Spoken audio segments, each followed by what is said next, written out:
Welcome to the American Gazetteer. Tonight, we turn the pages of history back to the year 1880, to a region renowned for its extraordinary fertility, its industrious people, and its enduring peace. We travel to the garden spot of Pennsylvania, Lancaster County.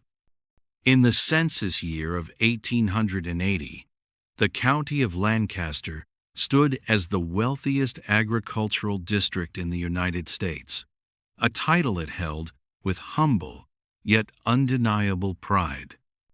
Within its borders dwelt a population of exactly 139,447 souls. These inhabitants were distributed across a landscape of such pastoral perfection that travelers from Europe often compared it favorably to the best cultivated regions of the Rhine Valley or the rolling English countryside. It was a land where the rhythm of life was dictated not by the clock, but by the rising and setting of the sun, the turning of the seasons, and the steady, patient labor of the plow. The county forms an irregular shape, somewhat resembling a triangle, situated in the southeastern portion of the Commonwealth of Pennsylvania. Its boundaries in 1880 were defined by nature and politics with equal precision, enclosing an area of 950 square miles. To the west, the mighty Susquehanna River formed a liquid barrier, a broad and shimmering expanse, separating the industrious farmers of Lancaster from the inhabitants of York County.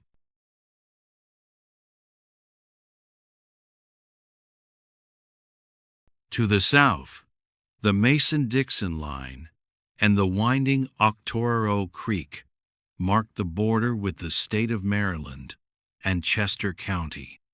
To the east, the Octoraro and a line of wooded hills separated it further from Chester, while to the north, the boundary lines of Lebanon, Dauphin, and Berks counties were drawn across the rolling ridges of the South Mountain.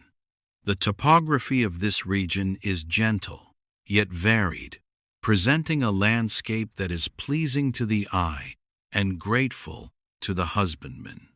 It is a land of broad, undulating valleys, separated by low, wooded ridges that run generally from the northeast to the southwest. In the northern tier, the land is rugged, formed of red sandstone and shale, where the hills rise to heights of 600 feet or more. Here, the soil is gravelly and warm, suited for the cultivation of rye, buckwheat, and potatoes. But as one travels southward, descending into the great central plain, the soil changes to a rich, heavy limestone. This limestone soil, deep, dark, and inexhaustible, is the source of the county's immense wealth.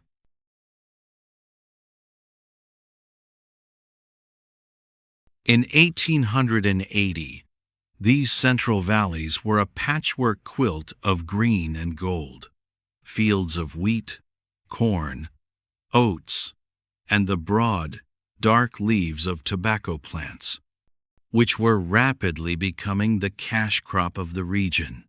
The limestone rock, often visible in outcroppings or used in the construction of the massive bank barns, provided a foundation of permanence. The soil here was so generous that it was said to respond to the lightest touch of the hoe with a bounty that could feed a nation. The hydrography of Lancaster County is extensive and complex, a vital network that watered the herds and turned the wheels of industry. The land is drained by a system of streams that vein the countryside like the delicate lines on a leaf.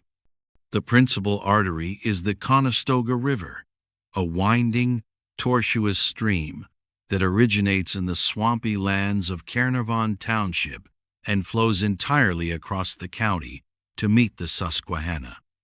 The Conestoga is not merely a drain, it is a worker. In 1880, its banks were lined with grist mills, sawmills, and woolen factories, their wooden wheels turned by the steady, dependable current. The list of waters in this county is long and soothing to recite, a litany of liquid names that have watered the land for centuries. There is Muddy Creek, there is Hammer Creek, there is Middle Creek, there is Fishing Creek, there is Tuquan Creek, there is Conowingo Creek, there is Conoy Creek, there is Shawnee Run.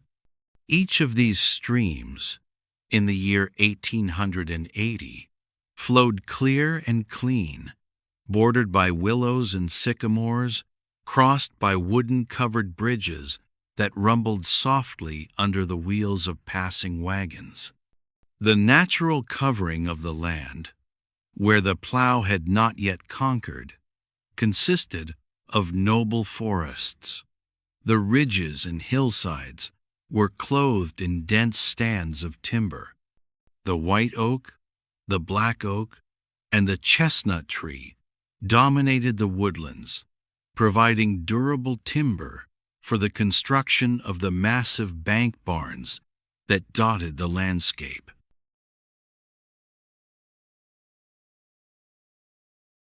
In the center of this agricultural garden sat the county seat, the city of Lancaster.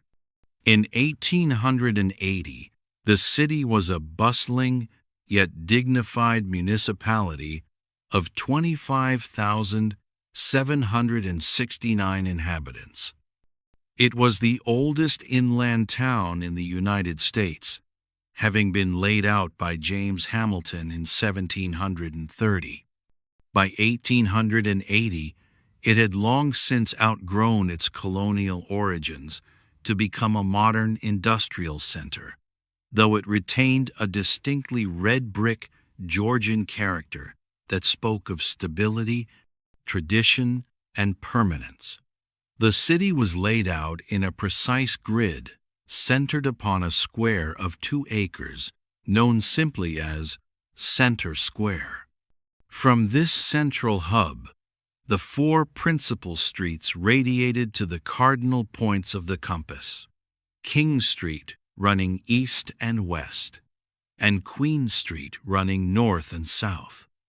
In the center of the square stood the old market house and the city hall, structures of brick that had witnessed the commerce of a century.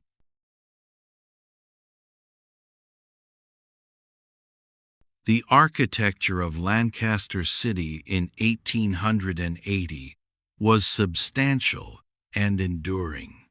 The streets were lined with row houses of red brick, standing shoulder to shoulder, their white marble steps scrubbed clean every morning by diligent housekeepers. The skyline was pierced by the spires of numerous churches, testifying to the deep religious faith of the populace. The Lutheran Church of the Holy Trinity, with its Georgian spire, dominated the view. The German Reformed Church, St. Mary's Catholic Church, and the Moravian Church added their silhouettes to the horizon. The courthouse, a majestic structure of stone and brick with a high cupola, stood as the temple of justice, housing the records of land and lineage that dated back to the days of William Penn. Nearby stood the county prison, a fortress-like structure of Norman architecture designed by John Haviland, resembling a castle with its towers and battlements. Industrially, the city was a hive of activity. transforming the raw materials of the county into finished goods. The Conestoga steam cotton mills employed hundreds of operatives, the hum of their spindles audible for blocks. The Lancaster Watch Company was beginning to establish its reputation for precision timepieces. There were carriage works, brewing companies, and tanneries. But above all, there was tobacco. By 1880, Lancaster was becoming the cigar-making capital of the nation. Warehouses of brick, 3 and 4 stories tall, lined the railroad tracks, filled with bales of leaf tobacco. In small shops and large factories throughout the city, men and women sat at long tables, rolling the fragrant leaves into cigars that would be smoked in the parlors of New York and Philadelphia. The sweet, heavy scent of curing tobacco was as much a part of the city's atmosphere as the coal smoke from the chimneys.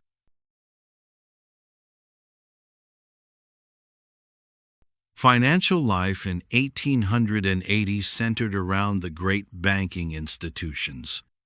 The Farmers National Bank, the Lancaster County National Bank, and the First National Bank held the deposits of the wealthy farmers and the city merchants. These institutions were housed in imposing buildings with facades of granite and limestone, designed to inspire confidence and project stability. The educational and charitable institutions of the city were equally prominent. Franklin and Marshall College sat upon a hill on the western edge of town, its towers overlooking the city. The Children's Home and the Bishop Bowman Church Home provided for the less fortunate. It was a city where the church bell regulated the hours, and where the pace of life, though quickening with the industrial age, was still measured by the human connections of a close-knit community.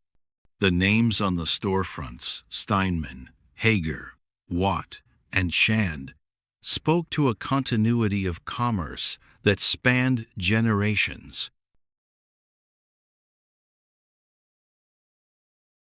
Leaving the bustling streets and gas-lit avenues of the city, we travel now to the northern tier of the county, a region of rugged beauty and ancient settlement. This district, often referred to as the Red Hills due to the underlying sandstone geology, comprises the townships of Brecknock, Caernarvon, Clay, East Cocalico, West Cocalico, Elizabeth, and Ephrata. It is a land distinct from the central limestone plain, with a character forged by the hills, the forests, and the swift-flowing creeks. The geography here is more abrupt, the valleys narrower, and the streams swifter, making them ideal for the operation of the sawmills that processed the abundant timber of the region. Brecknock Township occupies the northeastern extremity of the county. In 1880, it was a rough, broken country, covered in large part by heavy timber. The soil here is gravelly and stony, difficult to plow but rewarding to the patient husbandman.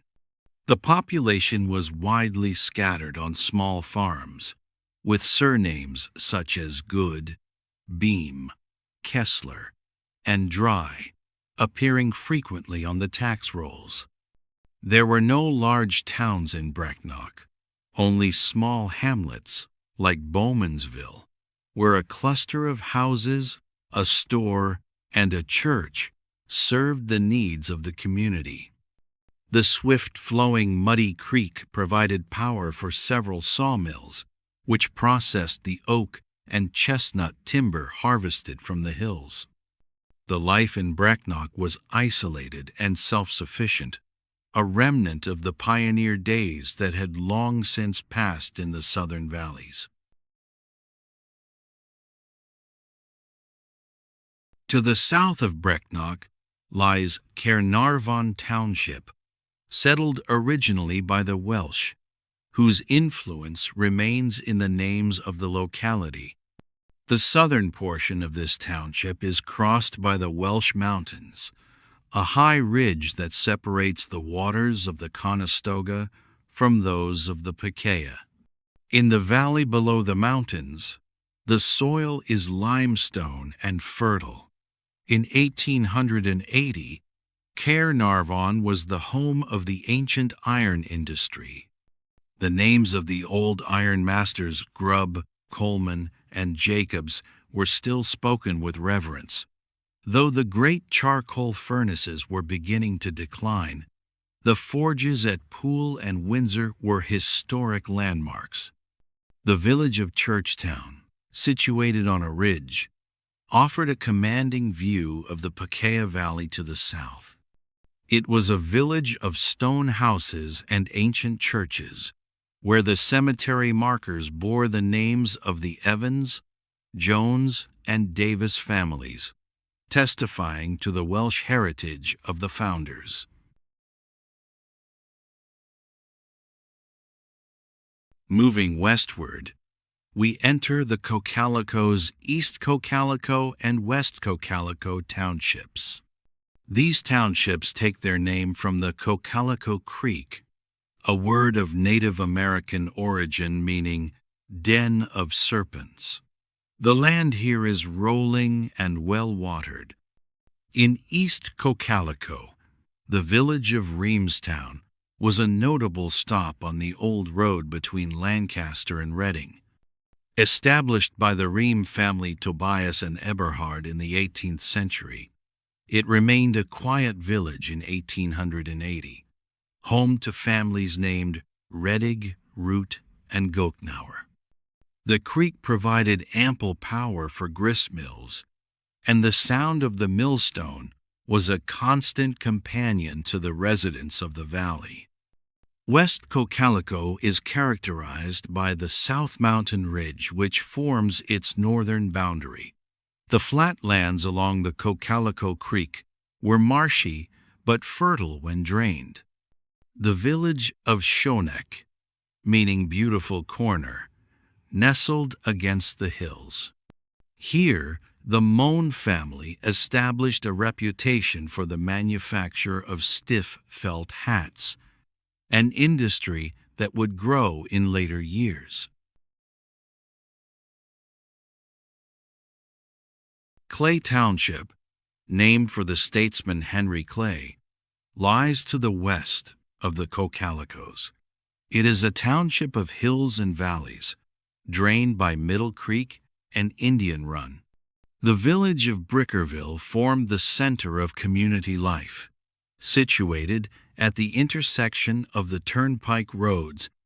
In the cemeteries of the old Lutheran and Reformed churches, one could read the history of the township on the mossy stones, bearing names such as Brubaker, Nisley, Weidman, and Oberholzer. Elizabeth Township was also iron country. In 1880, the Elizabeth Furnace, which had once cast cannonballs for the Continental Army, was a memory. But the farms that had sprung up on the furnace lands were prosperous. The township is small, triangular in shape, and watered by the Hammer Creek. Continuing our survey of the northern tier, we arrive at Ephrata Township and the borough of Ephrata. In 1880, Ephrata was transitioning from a mystic religious community to a commercial center. The historic Ephrata Cloister, with its medieval-style wooden buildings, stood on the banks of the Cocalico, a monument to the Seventh-day Baptists who had settled there in the wilderness. By 1880, the celibate order had dwindled, but the borough was growing into a summer resort for city folk, drawn by the healing waters of the mountain springs. The Reading and Columbia Railroad passed through the town, bringing commerce and visitors to the Mountain Springs Hotel. Yet, as the sun sets over the red hills of the north, we prepare to leave these highlands and descend into the fertile limestone valleys of the Central Plain, where our journey shall continue.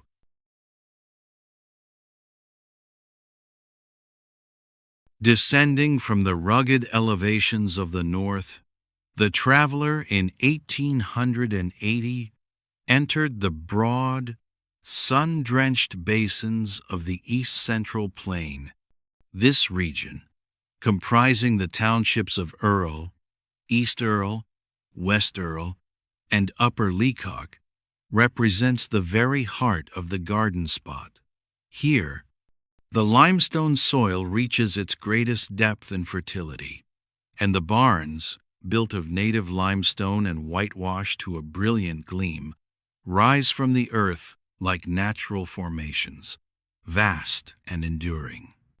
Earl Township forms the center of this district.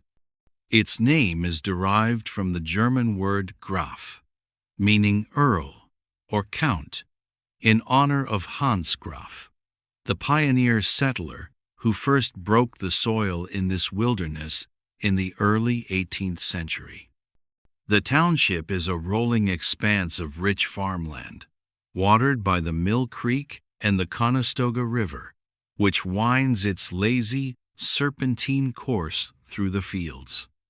In 1880, the population was dense and prosperous, consisting largely of families belonging to the Mennonite faith.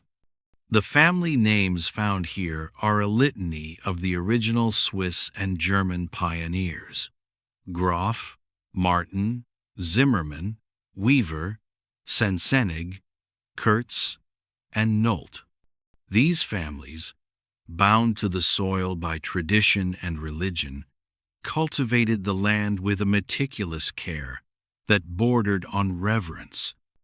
The fences were whitewashed, the hedgerows trimmed, and the fields were free of even the smallest stone.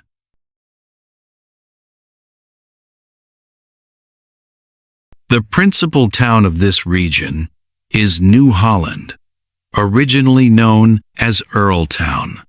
In 1880, New Holland was a thriving borough situated along the turnpike that connected the county seat to the iron regions of the north.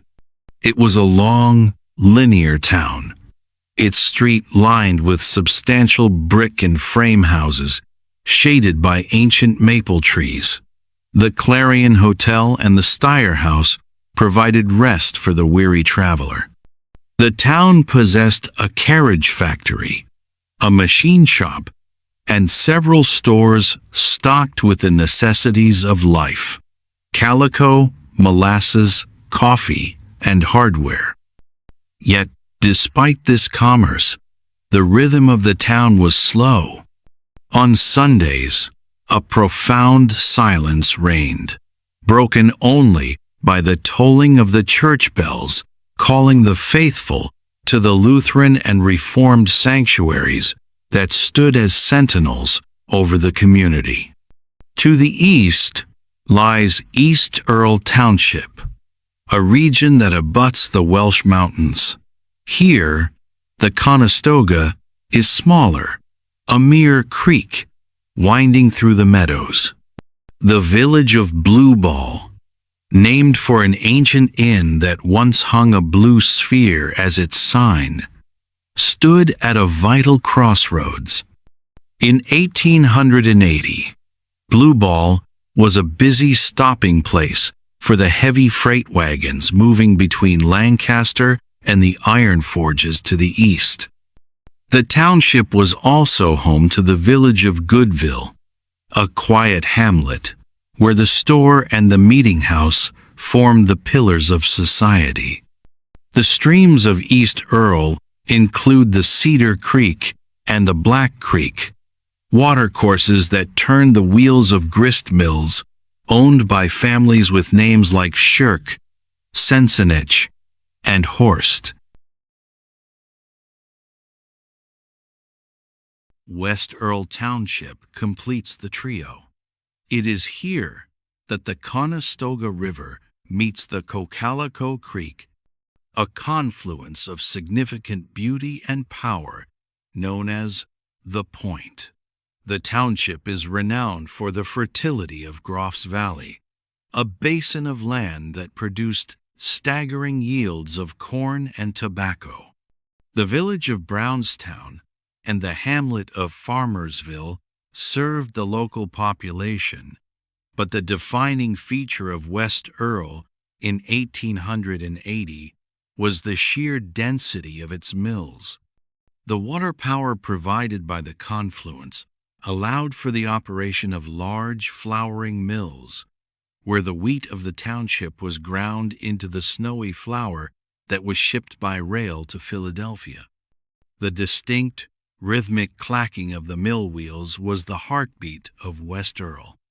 The farmers here, the Burkholders, the Myers, and the Wengers, were known for their massive bank barns, which stood like fortresses of agriculture against the green sea of the fields. Adjoining the Earls to the south is Upper Leacock Township.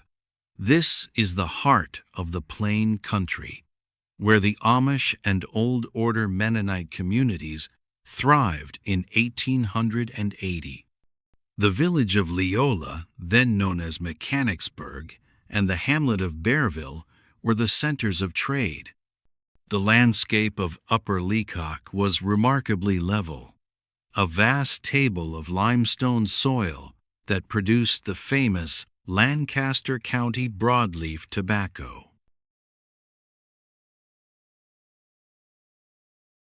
It was in these fields that the tedious work of planting, suckering, and stripping the tobacco required the labor of the entire family. In the autumn, the roads were filled with wagons hauling the cured leaf to the warehouses. The family names here are a genealogy of the Anabaptist migration: Stoltzfus, King, Fisher, Byler, and Zook. In 1880, the attire of these people, the broad-brimmed hats of the men and the bonnets of the women, was a testament to their desire to remain separate from the world, a people of peace in a land of plenty. Adjoining the Upper Leacock is Leacock Township, home to the village of Intercourse. Originally called Cross Keys, this village in 1880 was a thriving hub of rural commerce, situated at the junction of the Old Philadelphia Pike and the Newport Road. It contained a tavern, a smithy, and general stores where the farmers bartered their eggs and butter. The pace of life here was determined solely by the sun and the seasons. Moving westward from the Earls, we enter a district that blends the rich agricultural tradition with a history of unique industry and deep piety: the townships of Warwick, Mannheim, and Penn. This north-central region is a land of rolling hills, powerful springs, and towns that bear the imprint of their eccentric and visionary founders. Warwick Township is a land of limestone springs and deep loam. Its crown jewel is the borough of Lidditz. In 1880, Lidditz was perhaps the most charming and orderly town in Pennsylvania. Founded by the Moravians in 1756, it retained an atmosphere of old-world gentility and religious discipline. The village was centered around the Lidditz Springs, a massive limestone spring that bubbled up from the earth with a flow strong enough to power mills immediately downstream. The Moravian Church Square, with the church, the parsonage, and the Brethren and Sisters' houses, presented a facade of colonial architecture that was unchanged by time. Linden Hall, the seminary for young ladies, drew students from across the nation to this quiet retreat. In 1880, Lidditz was famous for two distinct products: its pretzels and its organs. The Julius Sturgis Pretzel Bakery, established decades prior, was producing hard, salty twists that were enjoyed throughout the county. The skilled bakers rolled the dough by hand with a speed that dazzled the eye. The air of Lidditz was often filled with the sound of music, for the Moravians were a musical people, and the solemn tones of their trombones announced the death of a member from the church steeple. The farms surrounding Lidditz were occupied by families of Swiss-German extraction: the Bombergers, the Buchers, the Hesses, and the Erbs. They tilled the soil of Warwick with a diligence that made the township one of the most productive in the state. To the west of Warwick lies Penn Township, a smaller district that sits upon the divide between the Chiques and the Conestoga drainages. It is a quiet, rural township dominated by the legacy of the borough of Mannheim. Mannheim, not to be confused with the township north of Lancaster City, was founded by the eccentric and ambitious Baron Henry William Stegall in 1762. By 1880, Stegall's famous glassworks were long gone, but the town remained a vibrant center of the tobacco trade. The central square of Mannheim was the site of the famous Feast of Roses. In 1880, as in years past, the heir of Baron Stegall would accept a single red rose as the annual rent for the land he had donated to the Zion Lutheran Church. This poetic ceremony attracted visitors from miles around. The streets of Mannheim were lined with cigar factories, where the aroma of tobacco leaf hung heavy in the air. The surrounding fields of Penn Township were drained by the Chiques Creek, which powered the grist mills of the Graybills and the Hollingers. Mannheim Township, situated directly north of Lancaster City, was the garden that fed the county seat. In 1880, this was not a suburb of sprawling developments, but a wealthy farming district. The Oregon Pike and the Lidditz Pike traversed the township toll roads that were kept in excellent repair. The land here was largely devoted to market gardening and dairy farming. The Neffsville village served as a stopping point for travelers, with its hotel and blacksmith shop. The family names of Mannheim Township included the Landis family, whose extensive holdings were known as Landis Valley, the Stoner family, and the Bousman family. The little Conestoga Creek wound through the western portion, turning the wheels of merchant mills that ground flour for the city bakeries. The wealth of this township was visible in the substantial brick farmhouses, often featuring double porches and elaborate cornice work, standing amidst orchards of apple and peach trees. The industries of this central region were intimately tied to the soil. There were lime kilns scattered across the landscape, where the limestone rock was burned into white powder to sweeten the fields and whitewash the fences.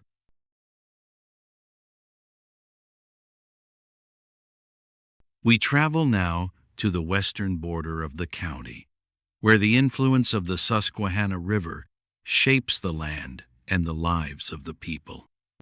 This region includes the townships of West Hempfield, Manor, and Raffo, and is dominated by the great river boroughs of Columbia and Marietta. West Hempfield Township is a land of rolling hills and mineral wealth. In 1880, the landscape here was punctuated by the smokestacks of the iron furnaces. The Chestnut Hill ore banks provided the raw material, a rich hematite that fed the furnaces. But the jewel of West Hempfield, and indeed of the western county, was the borough of Columbia. Columbia in 1880 was a bustling, gritty river town of over 8,000 inhabitants. It was the terminus of the Pennsylvania Canal and a major division point on the railroad.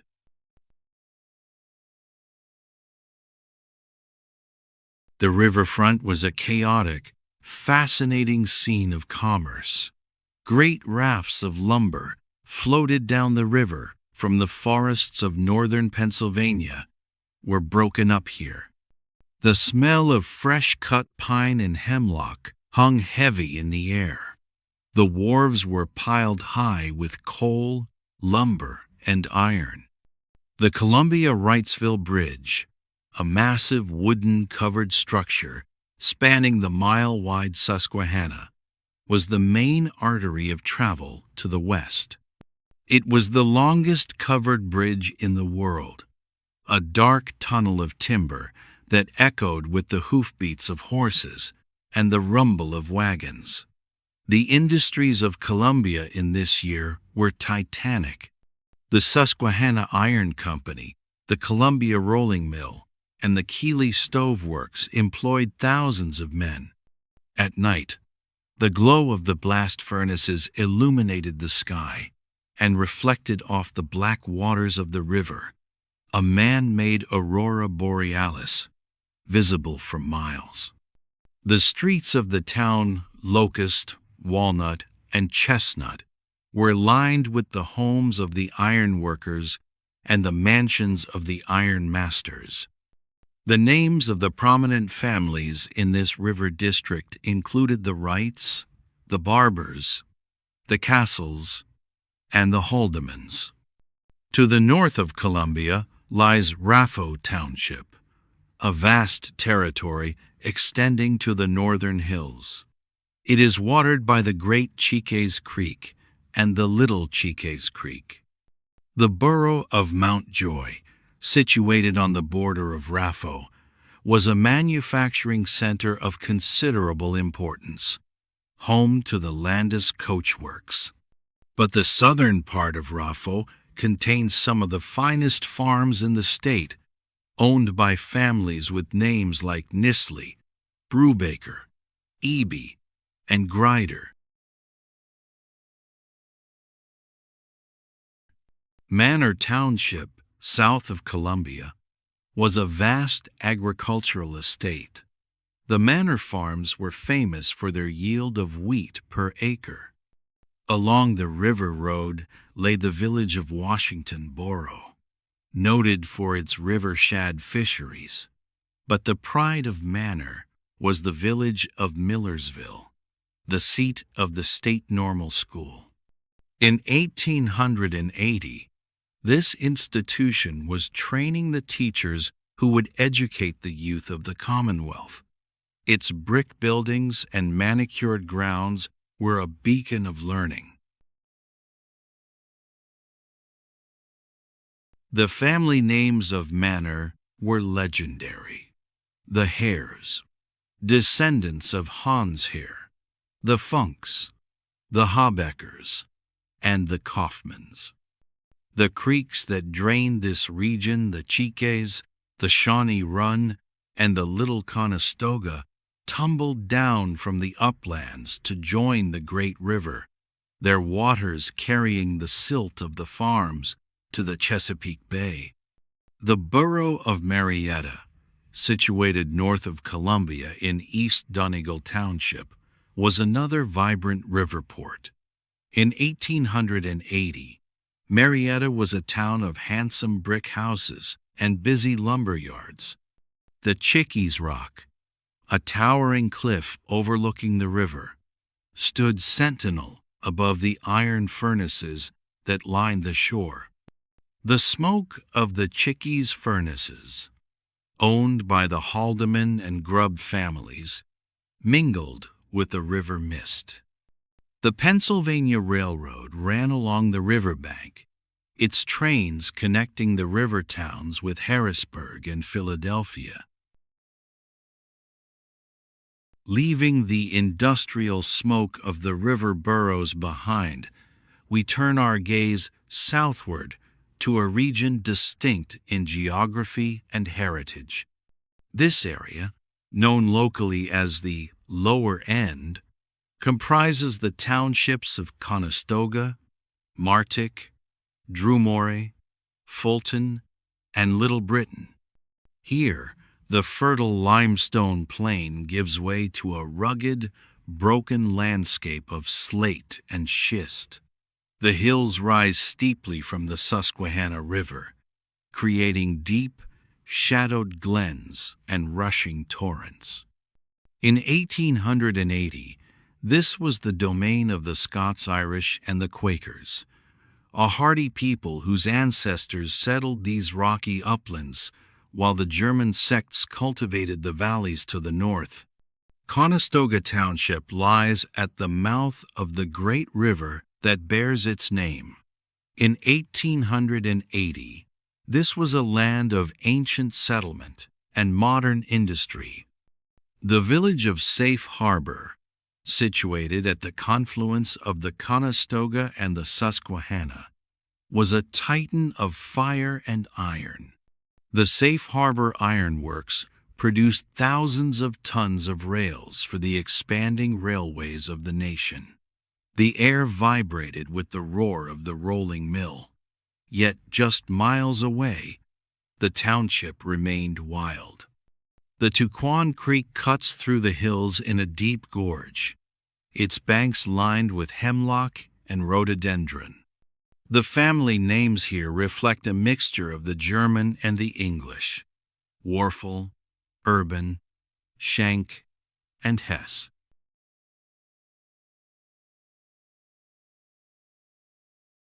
Adjoining Conestoga is Martic Township, a name of obscure native origin. Martic is a township of hills and iron. The historic Martic Forge had long utilized the charcoal from the surrounding forests to smelt the local ore. In 1880, the villages of Marticville and Rawlinsville were the centers of trade.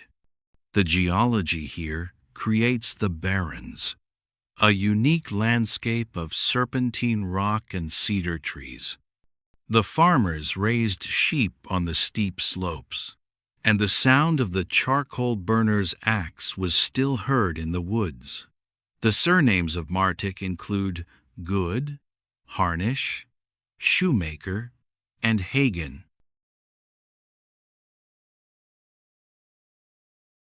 Further south lie Drumore and Fulton Townships, bordering the Mason-Dixon line.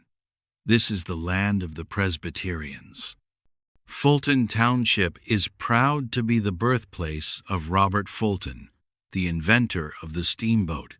His ancestral home, a sturdy stone dwelling, stood in 1880 as a quiet landmark. The landscape is drained by the Conowingo Creek and the Fishing Creek, streams famous for their shad runs in the spring. The village of Wakefield and the hamlet of Peach Bottom were centers of activity. The family names here are distinct: Patterson, Ramsey, McCullough, Swift, and Brown. Little Britain Township occupies the southeastern corner. Bounded by the Octoraro Creek, this township is a land of rolling uplands. The slate industry was a defining feature here. In the Peach Bottom district, quarries of fine blue roofing slate were worked by men of Welsh and Cornish descent. The ringing of the hammers on the slate was a constant sound in the river hills. The slate produced here was world-renowned for its durability, roofing the houses of the county and beyond. Turning our gaze northward along the eastern boundary of the county, we traverse the townships of Salisbury, Salisbury, Paradise, and Bart. This region serves as the gateway to the county from the east, traversed by the great arteries of commerce, the Pennsylvania Railroad and the Philadelphia Turnpike. Salisbury Township sits astride the Gap, a natural break in the ridge of hills that separates the Limestone Valley from the Chester Valley. In 1880, the village of Gap was a bustling railroad town. The constant passage of steam locomotives, their whistles echoing off the hills, defined the rhythm of life. The Gap nickel mines, situated nearby, were a rare industrial curiosity. For a time, these mines were the only source of nickel in the United States, and the heavy ore was hauled from the deep shafts to be smelted. The miners, many of them Cornishmen, lived in small tenant houses near the works. To the north of Salisbury lies Salisbury Township, the giant of the East. It encompasses the rich headwaters of the Picayune Creek. This is the eastern anchor of the Great Valley. The Amish and Mennonite presence was strong here by 1880. The farms were immense, often exceeding 200 acres, with double-decker barns that were the envy of the state. The villages of Whitehorse and Cambridge were centers of local news. The family names here are a mix of the German sectarians and the English Episcopalians: Stoltzfus, Mast, Kurtz, Henderson, and Dickinson.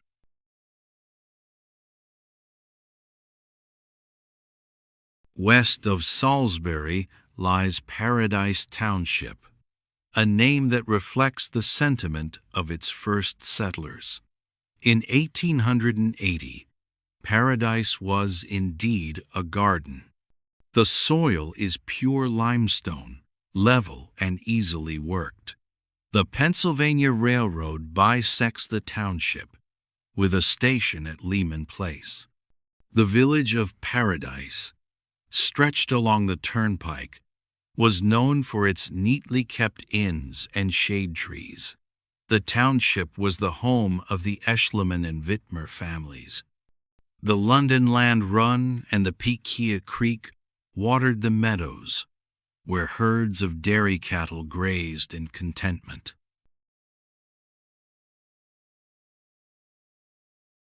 Bart Township, situated south of Paradise, was a transition zone. The village of Georgetown and the Bart Meeting House were local landmarks.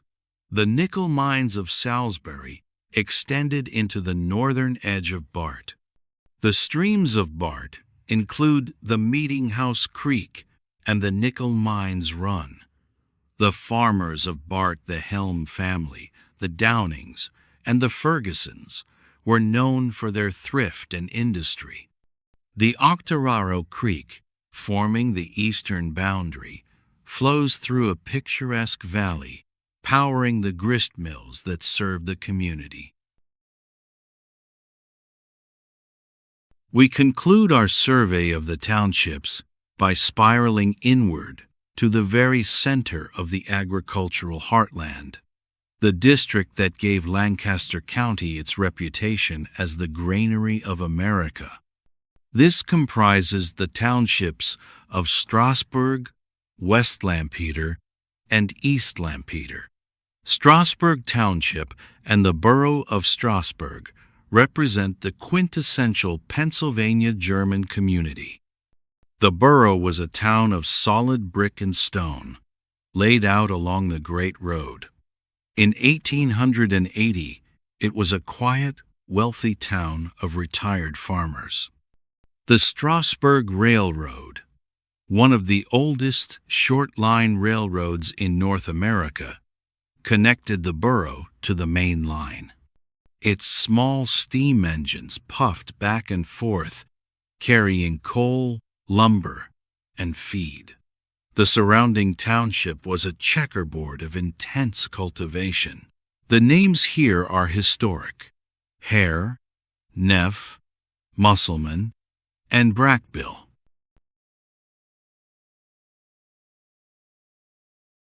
To the west lie the Lampeter's East Lampeter and West Lampeter, separated by the winding Piquia Creek.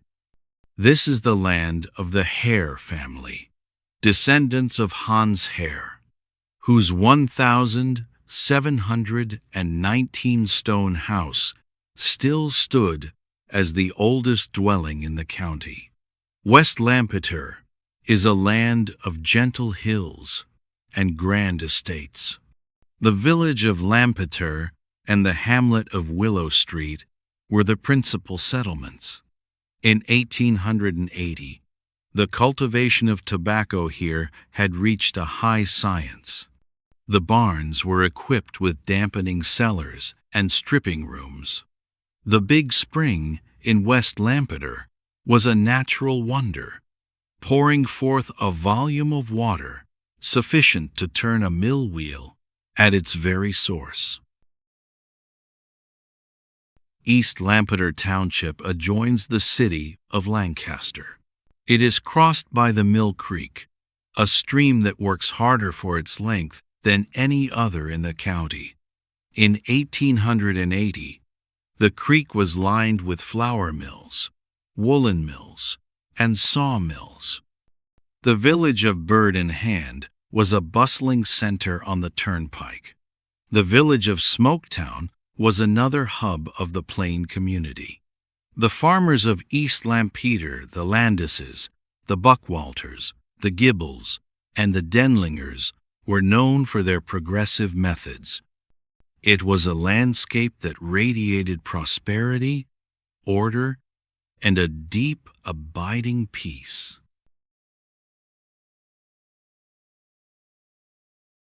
The Whitmer Bridge, a magnificent 9-arch stone bridge crossing the Conestoga River, connected East Lampeter to the city.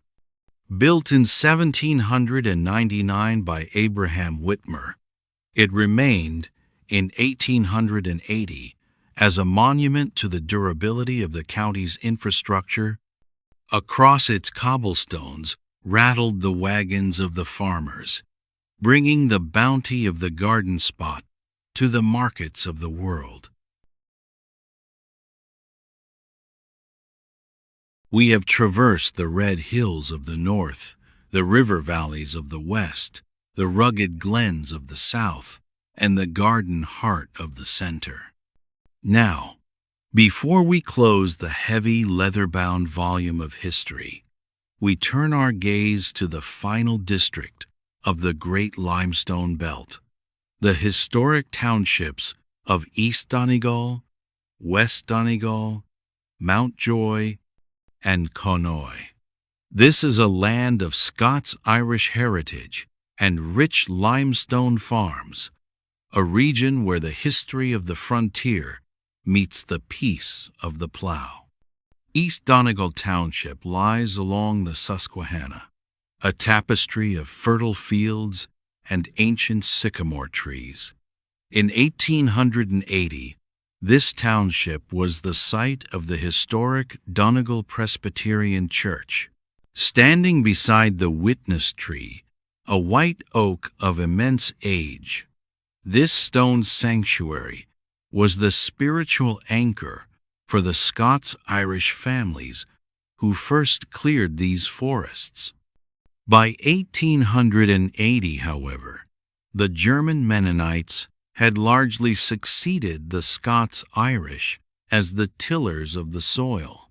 The family names of East Donegal reflect this transition: Nisley, Eby, Musser, and Garber. The village of Maytown, situated in the heart of the township, was a grid of quiet streets and log houses centered around a town square where the militia once drilled. The Donegal Creek winds through the limestone meadows, its waters clear and cold, famous for the trout that lurked beneath its banks.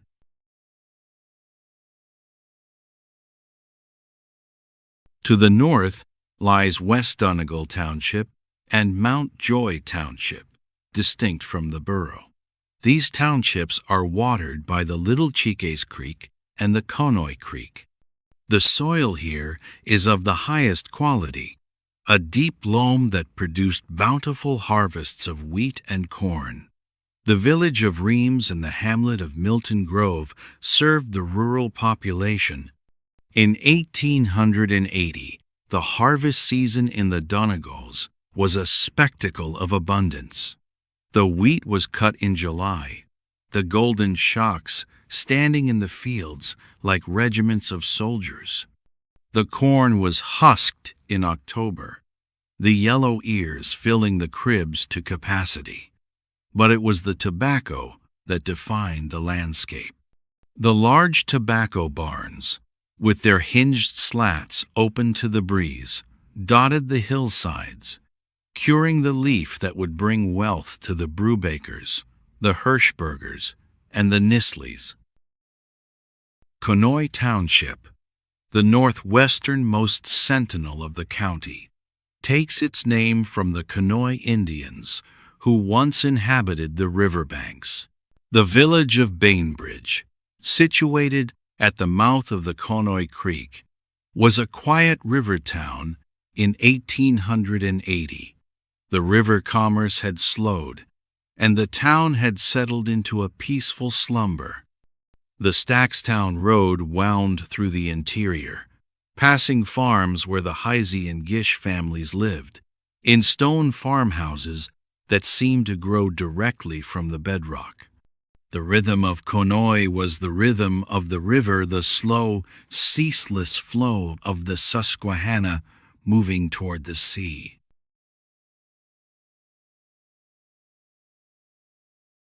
As we conclude our survey of Lancaster County in the year of our Lord 1880, let us reflect upon the cycle of life that governed this garden spot.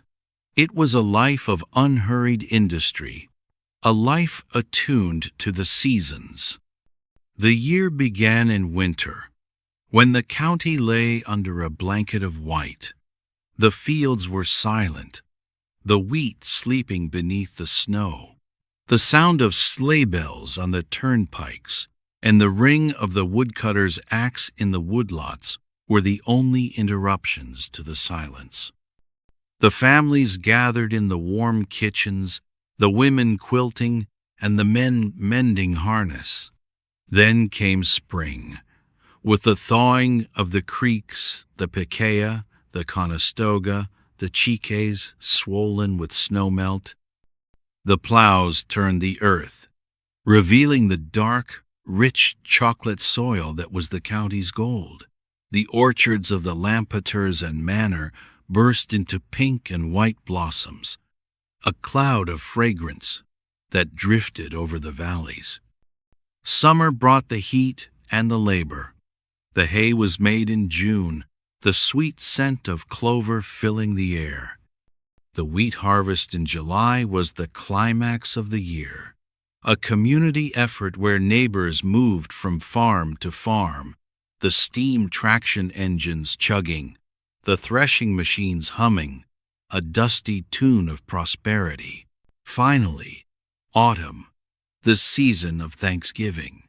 The corn was shocked, the pumpkins lay orange in the frost-rimed fields, and the tobacco was stripped in the damp cellars. The smokehouses were filled, The cider presses turned, and the cellars were stocked with potatoes, apples, and turnips.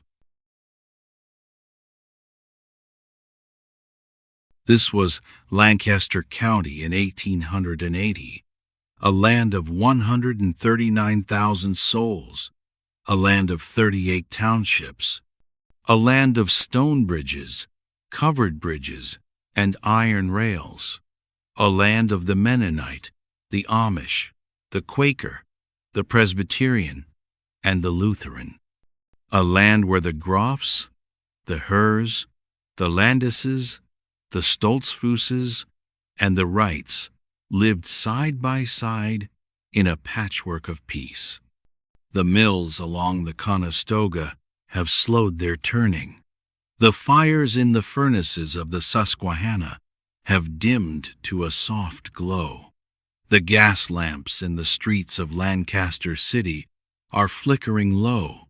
The horses are stabled, the cattle are resting, and a profound velvet silence descends upon the hills of Ephrata, the valleys of the Paquia, and the riverlands of the West. The history book is closed. The dust settles back upon the archives. The year 1880 fades into the mists of time, leaving behind only the enduring earth and the memory of a people who loved it well.